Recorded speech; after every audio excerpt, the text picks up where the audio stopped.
Now for our bonus program, I'm really pleased to welcome to the podium Rotary District 5030 Governor Kathy Gibson to share an update on Rotary around the Pacific Northwest. Be sure to bring your questions to the breakout session at 1 o'clock. Kathy, over to you. Great. Thank you, President Jeff. And hi, everybody. You know, it was about a century ago that Albert Einstein said, in the middle of great difficulty lies great opportunities. And I think what prophetic words, for sure then, but definitely now, as we have together faced once-in-a-lifetime challenges, accompanied by also perhaps once-in-a-lifetime opportunities that are going to be shaping our post-pandemic future, both individually and collectively. I have to start by saying that I, for one, am extremely grateful that I was a Rotarian this year. And I have had a special opportunity to see what Rotary can do and to see the best in Rotary in this unprecedented time. What I'd like to do is share with you a little bit of an update on what's going on in the Rotary world. I have the good fortune as district governor to visit every club in the district and provide an update. And this is one of the last ones I'm doing this year. So instead of giving a window into what's going to happen, I can give you sort of a year-end report. And I've got just a few quick slides to put some visuals together with the with my comments. So let's give it a shot. So the Rotary year started last July, and this photo, which is one of my favorite photos, was actually taken in January of 2020. And the then Rotary International President, Holger Knacht, a German Rotarian, was standing in front of all of the district governors around the world. And I was lucky enough to be there in the room when he announced the theme for this year. It's Rotary Opens Opportunities. And the minute I heard it, I thought, how perfect, because Rotary is an opportunities organization. We are all about opportunities for service, for fellowship, for professional development, across the board. And I immediately began thinking, how can we leverage this theme of opportunities this year? And probably like President Jeff, in the planning for this year, it didn't quite go according to plan. We had to make some changes because the way Rotary was going to operate was different than we had seen in our lifetime. So what did that look like? Well, the president told us that, President Holger told us, district governors and Rotarian leaders around the world, to do 4 things. And so I have really had the opportunity to lean in all year on these 4 requests: to launch new clubs, to encourage existing clubs to do some visioning, to make sure that their members align with the future vision for their club, and hold a strategy or strategizing meeting. Perennial topic for Rotary: continue to grow and to also diversify our membership, and to continue to maintain our efforts to end polio, and to continue to keep the focus on the foundation. And along the way, to try to innovate. And I'm not sure that he had any idea back in January of 2020, when that photo was taken, how much innovation Rotarians all over the world were going to have to undertake. So let me give you an update on these 4 areas of focus for this current Rotary year. In terms of launching new clubs across our district, District 5030, which encompasses all of King County and a little swath of southern Snohomish County, we've made a commitment to launch 10 new clubs in the next 3 years, and 3 of them are launching this year. These are new Rotarians, for the most part, who are being attracted to Rotary because of a particular cause, or what we have found in a region of our district where we had a bit of a Rotary desert, like in Southeast Seattle, a very diverse and very dynamic community. And there'll be 3 more clubs launched next year, and 3 to 4 in the following year, in an effort to meet the mandate to get new clubs launched around our region. In terms of the club planning and the visioning, and I have to do a shout out to Heather Fitzpatrick, who thankfully said yes when I asked her to lead this effort for us at the district level, is to try to get every club in the district to do one strategy or visioning session and then to report their goals. And the reason I was interested in having clubs report their goals is so much is happening, but if it's not reported, then it's not recognized. And I'd really like for clubs to be able to recognize, be recognized by Rotary and receive a Rotary citation. And our club is on track to get a citation, and I want to do everything I can with President Jeff to make sure that that happens. In terms of the focus on the foundation and the work of the foundation to end polio and other things, I want to give you a quick update on what's going on. In terms of our district matching grants, we have funded 16 projects, including the one nominated by Seattle 4. We had a new grant program this year that didn't require matching on the part of the clubs. This was taking funds that were donated to the Rotary Foundation 3 years ago that came back to the district and turning around and distributing them out to the clubs in what we called this year urgent community grants. 40 projects have been funded, including Seattle 4's request for funding for Beds for Kids. In terms of global grants, very active on this front. 19 projects in some form of getting to approval, as well as 25 that are approved and active. And then the really great news that just hit about a month ago is that our district was able to earn the $2 million program of scale grant to fight malaria. And the origins of all of that work were right in Seattle 4. So very exciting. And then finally, I wanted to just give a tally. Year to date, total foundation giving in our district is just eclipsed $1 million, which puts our district on track to be the most generous district in our zone, which is a combination of districts around the West Coast. There were a couple of other things that we had underinvested in the past. And so this year we made a very concerted effort to activate a district public image committee that has just done a fabulous job executing on a campaign. And some of examples of that were getting Rotary out on the road again. And we had a fall campaign. Perhaps you've seen the buses out there promoting Rotary's work on food insecurity, and then this spring, Rotary's commitment to the environment.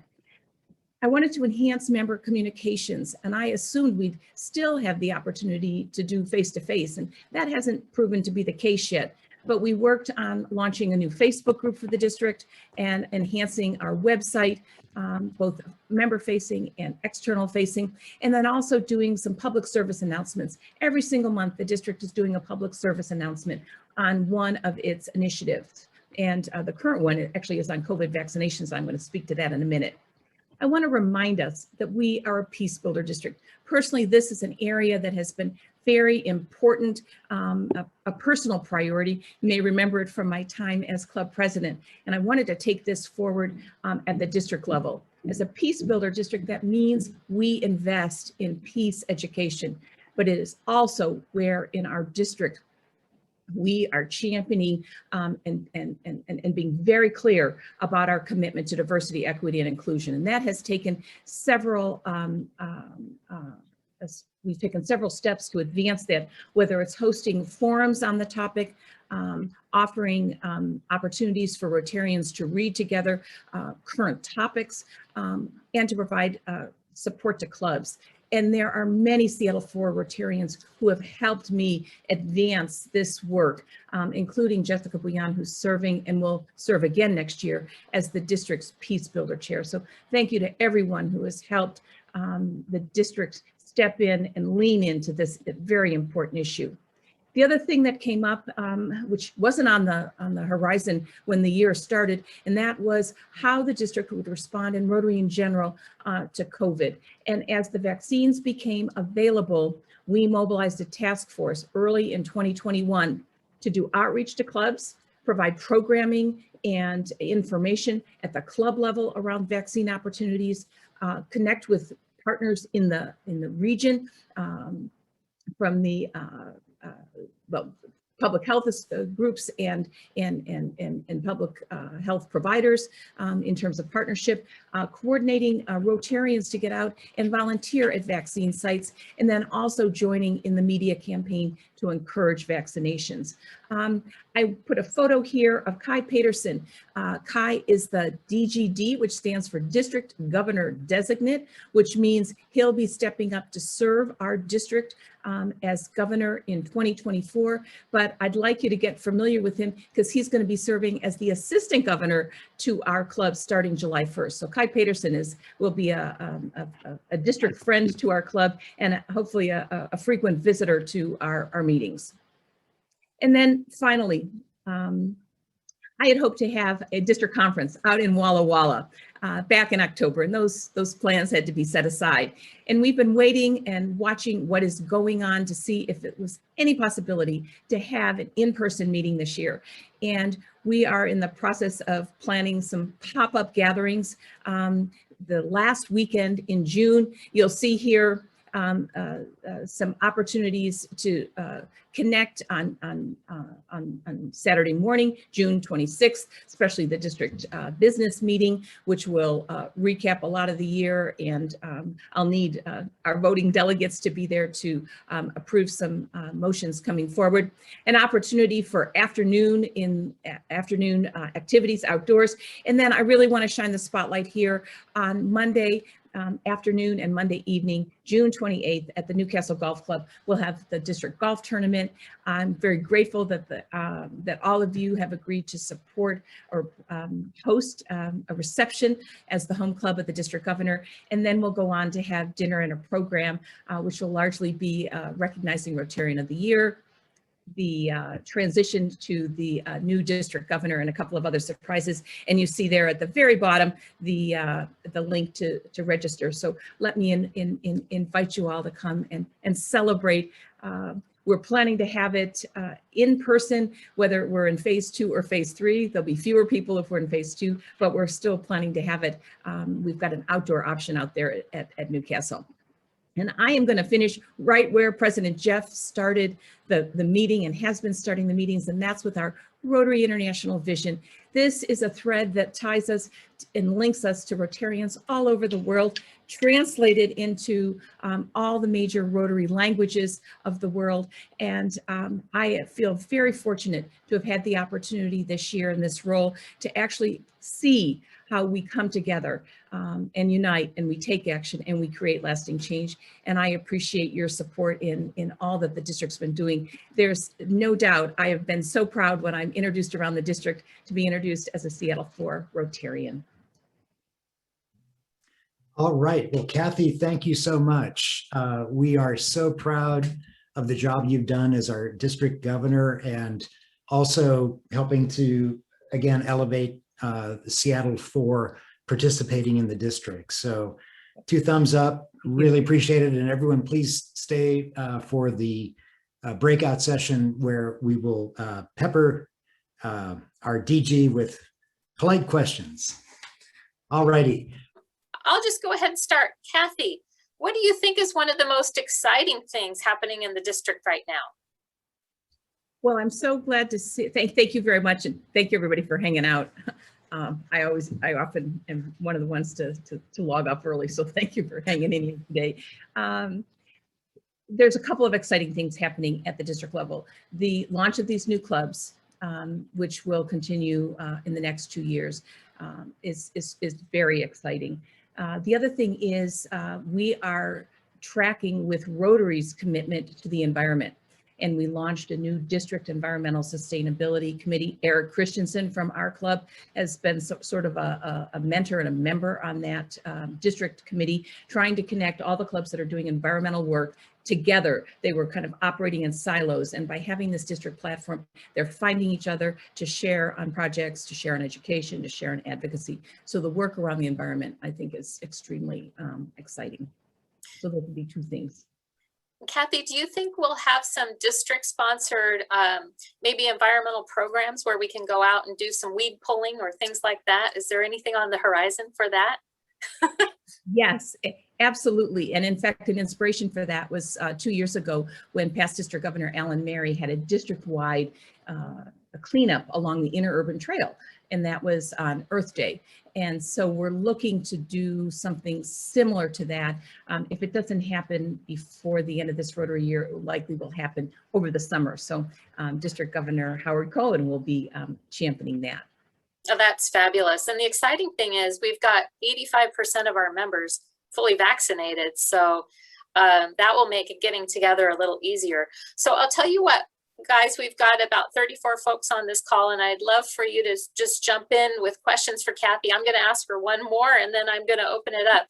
Kathy, what was your, other than COVID, or you could talk about COVID specifically, what was your biggest challenge this year? Wow. You know, or challenges. Yeah, let me count them. You know, it's interesting because a lot of people have said to me, wasn't it hard this year? And the answer was yes, but that doesn't mean it hasn't been a good year because we've been able to experience and express Rotary in different ways. Big frustration not being able to have the district conferences planned.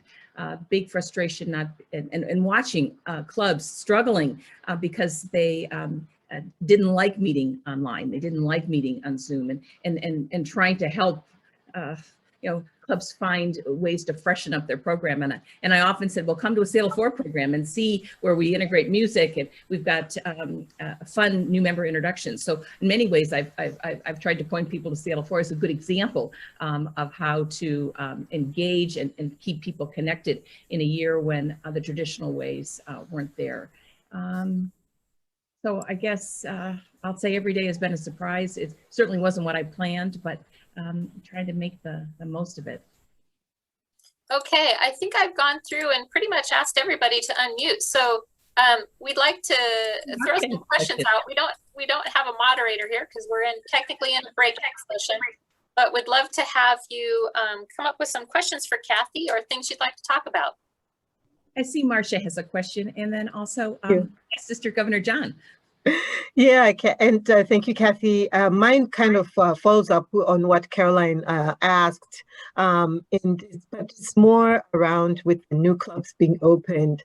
But my focus is more on Rotaract, because that was the what introduced me to Rotary was Rotaract.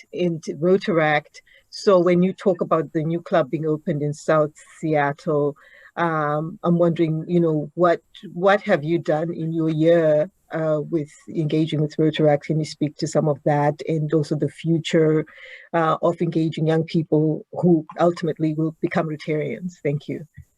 Great question. Across the Rotary world, the term is elevating Rotaract, and we've been elevating Rotaract here in our district. We pulled Rotaract out from under youth services, so it was its own standalone group within our district, its own committee. They had their own budget. And this year, we've been working to launch a new Rotaract club in the south part of our district between Kent and Renton. And it would be a community-based Rotaract club as opposed to a university or academic-based Rotary club. And so there's some good energy there in terms of new club expansion on the Rotaract front. Their numbers are up. I will say, though, I've been working with the Rotaract leaders. It's been a challenging year because the school-based Rotaract clubs are figuring out how that works for them in the academic setting.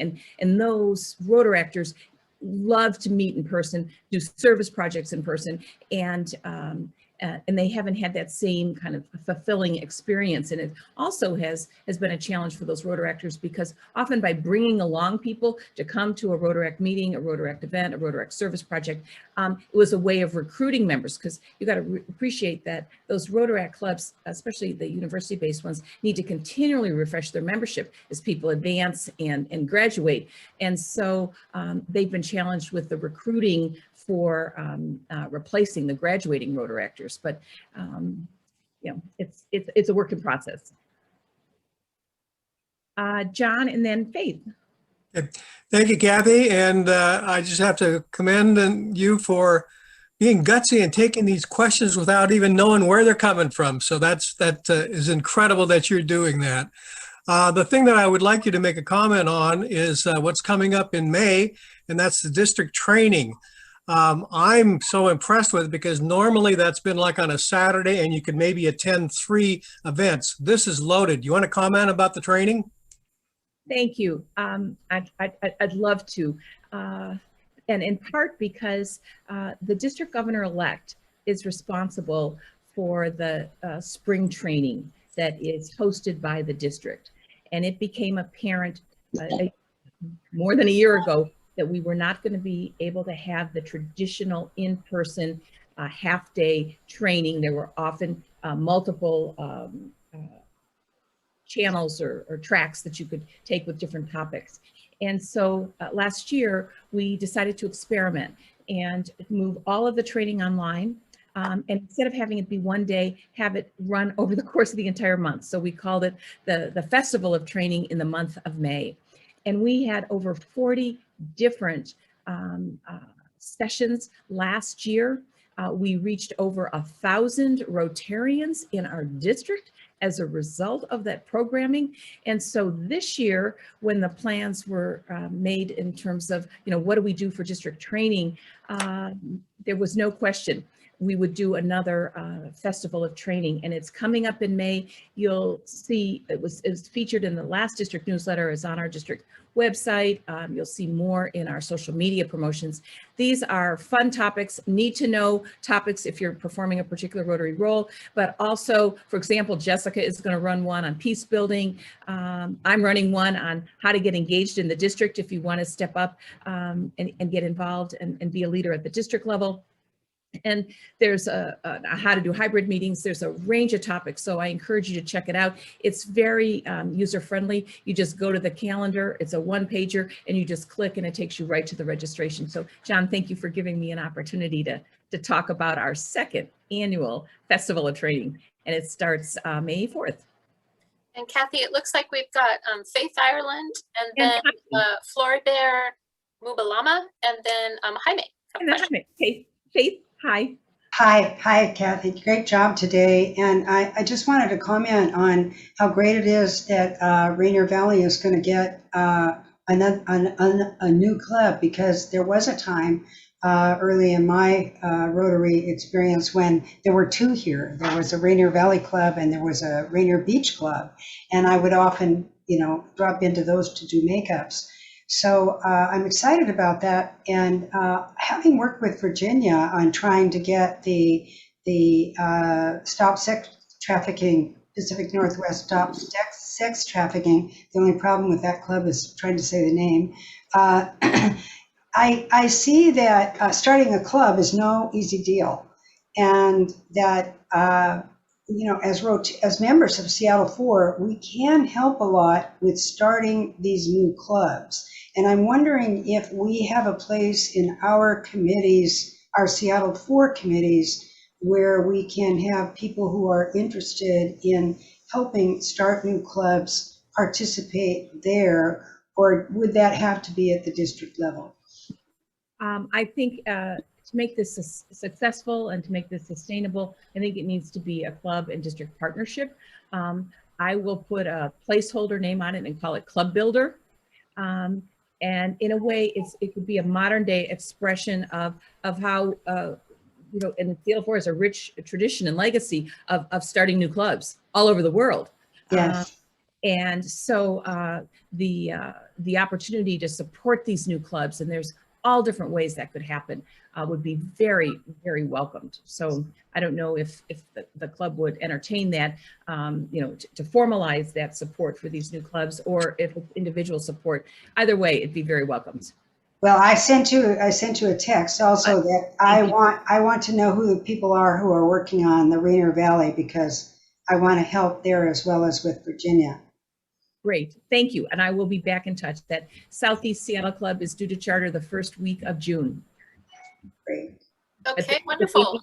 Seasoned Rotarians and some guidance, so there's definitely a role. So thank you, Faith. Okay, Floribert, did you have a question for Kathy? Yes. First of all, I want to thank Marsha for inviting me today. And I heard a very good presentation, not only from the Secretary of Health, but also from Kari. So what I've heard from the Secretary of Health, the question that was asked was very important, and asking, so for those who wearing masks and those already vaccinated, so people are getting very reluctant to take vaccine because those who took it are still feeling unsafe. So from there, I think that was a very good question, and I didn't have a chance to make a comment on it.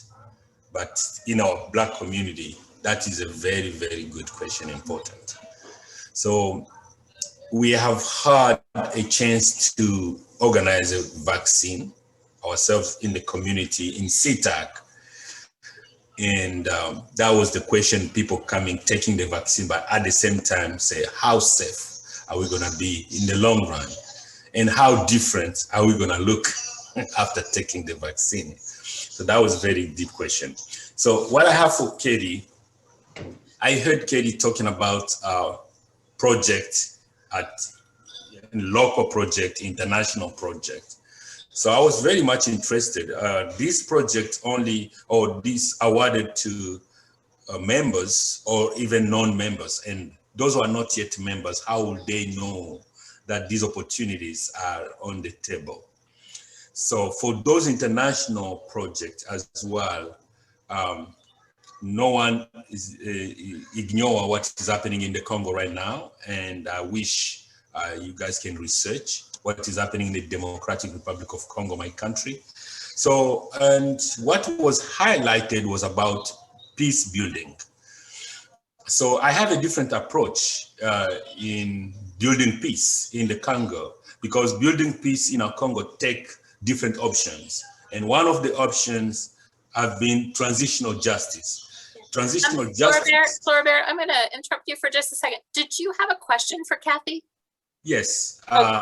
So the We have a question limited, is, I'm sorry to interrupt you, but we have a somewhat limited amount of time. So if you could go ahead and get to your question to Kathy, that would be wonderful. Thank you so much. You're welcome. So how are we tapping into these opportunities to bring projects in at international level, but also at the same time we were doing work at local level?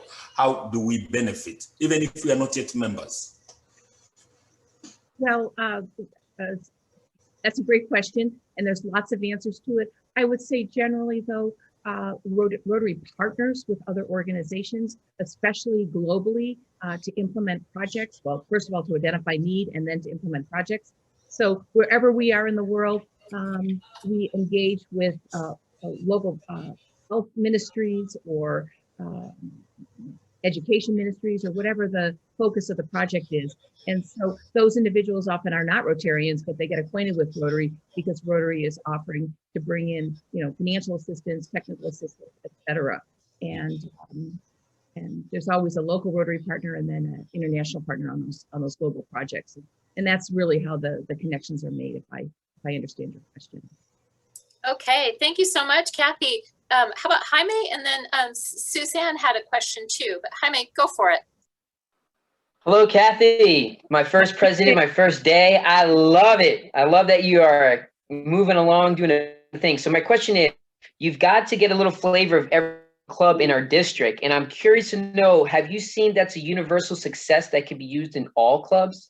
That's really highlighted, like, ooh, this club did something really particular well, or this club highlighted something awesome. I wish I could say there was one magic formula, and maybe the good news is there isn't. There's secret sauce in every single club in our district. And I didn't fully appreciate it until I've, had a chance, and I'm not even saying I totally understand it, but I have had a chance to kind of get under the hood with a lot of different clubs. And each one has their own magic. And, a lot of them are working to hold on to it. And a lot of them are looking and saying, we need to evolve our magic and our secret sauce and keep it compelling and fresh and relevant. Yeah, I can't say that there's one answer that is a the same across all the clubs in our district. I mean, we're all committed to service and we're all committed to fellowship, and we want to make our communities better. But beyond that, the way that gets expressed is so unique. I'm always impressed. Fabulous. Okay, Suzanne. Thank you, Kathy. This actually follows on Jaime's question, and we joined about the same time. Are there specific things about diversity and equity and inclusion that you'd like to highlight across the clubs in the district? Oh, yes. Specific efforts. Yes. You know, this was not on my radar screen when I was getting ready to serve in this role. And I didn't expect it to be as significant this year as it has turned out to be. I'm grateful to our District Diversity, Equity, and Inclusion Task Force, who came around together with me, and we said, okay, how can the district be impactful? Because this whole question of diversity, equity, inclusion, at the end of the day, the district can do very little. If there's going to be, if we're going to embrace these concepts and we're going to implement them, it has to be at the club level. And I would say my observation is every club is at a different starting point, and we are, and our club, I think, is out there on the tip of the spear among, you know, the vanguard clubs. Understand the issue, want to address it. You know, we had the big proclamation or resolution last summer. We've made the commitment to programming. Seattle 4 is long. I mean, we've got a lot of work to do, but we still are. We still have got some, you know, track record on this. And other clubs are, you know, you can map them along that continuum. If I had to say, if there's one thing that the district can do, and I think the district should do, and I think the district will continue to do, and that is to simply help build awareness. Thank you. Make people aware of this issue. And Rotary International has come very clear in terms of saying this is a topic that needs to be talked about, that it's very appropriate to address it. And thank goodness, because it is being talked about. So that would be my answer on the DEI. Thank you. Long answer on the DEI. Fantastic. And for those of you who are interested, I did put it in the chat. We have our DEI statement and our plan on our website if you just go to our About Us page. Okay, Virginia, did you have a question for Kathy? Did Virginia have to hop off? Okay, Virginia. It's muted. Okay, here we go. Sorry about that, Virginia. All right. It's okay. Kathy, can you tell us what we could look forward to from the virtual RI convention in June? Yes, more time online, basically. It was a wonderful convention planned in Taipei, Taiwan for this year. And I had an opportunity to see some of that planning coming along, and was so disappointed, as were the organizers. But it's going to move online, much like last year's one that was planned for Honolulu. One of the things that will be focused, they'll continue to focus on peace, but the inter-country committees, which is where it's sort of a subset of Rotary, another layer, I guess, of collaboration and cooperation on projects and various initiatives. But these inter-country committees are going to be a focus.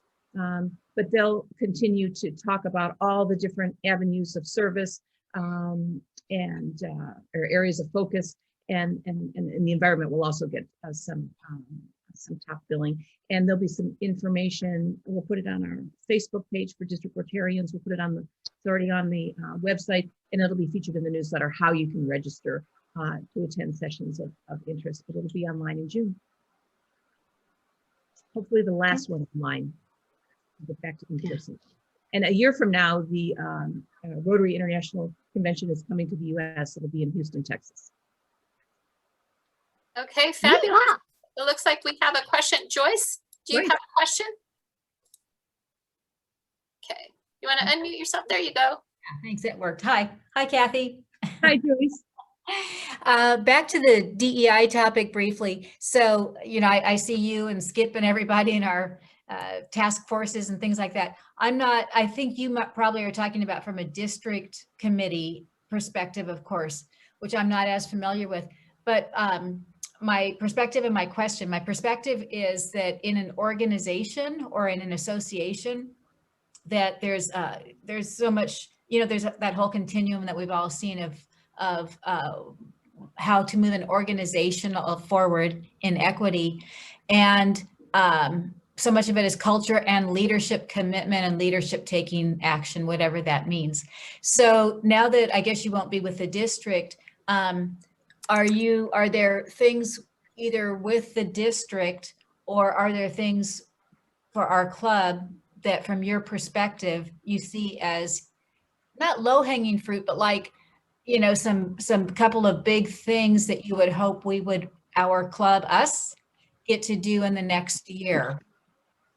That's a great question. And I'll give as examples, what I have seen happening at other clubs in our district. So for example, the Bellevue Rotary Club did I think it was half day, almost a full day of diversity training for their board. Really make them aware of the issues.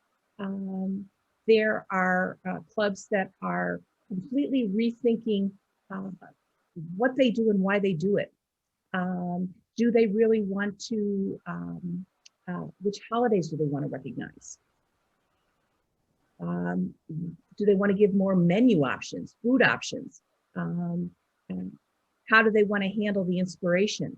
And I know our club has addressed some of that, but some clubs are absolutely turning every rock over and saying through a DEI lens, are we really being inclusive in how we think about how we run meetings, programming, beneficiaries of our service projects, and they're asking those questions and trying to figure it out. Other clubs, and this is a delicate issue, but I'll put it out there.